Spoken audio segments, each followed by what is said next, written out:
Bonjour à tous, bienvenue dans cette seconde vidéo de la playlist sur le disjoncteur différentiel. Aujourd'hui, on va s'intéresser au contact indirect. On va voir ou revoir la cause et les conséquences.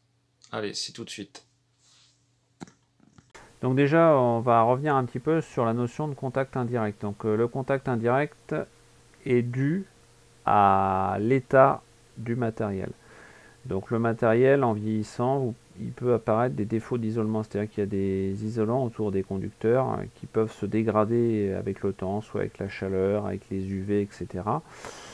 Et ils ne vont plus jouer leur rôle et l'intensité, les électrons vont pouvoir quitter cette enveloppe.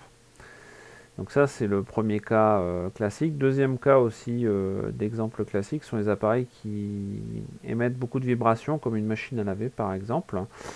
Lors de ces vibrations, on peut avoir des cosses ou des borniers qui se détachent et on peut avoir une face qui vient toucher l'enveloppe métallique. Donc ça, c'est des cas assez courants. Donc là, je vous ai mis deux exemples de contact indirect. Alors c'est tiré d'une ancienne publication de Legrand que j'ai reprise. Donc à gauche, donc vous avez votre enveloppe, votre carcasse métallique. Alors sur le dessin, elle n'est pas raccordée à la terre, ce qui pose d'ailleurs un problème. Et donc on a ce défaut d'isolement. Donc vous retrouvez ici le potentiel de la tension.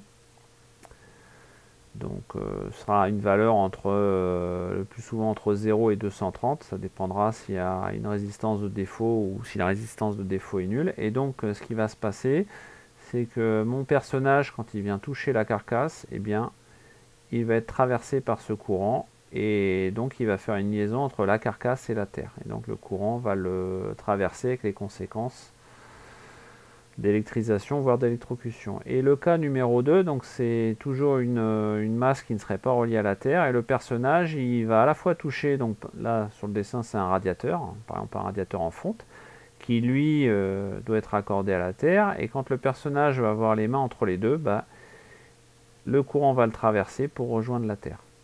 Voilà.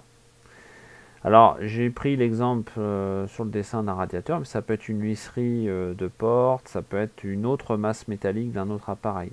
Voilà.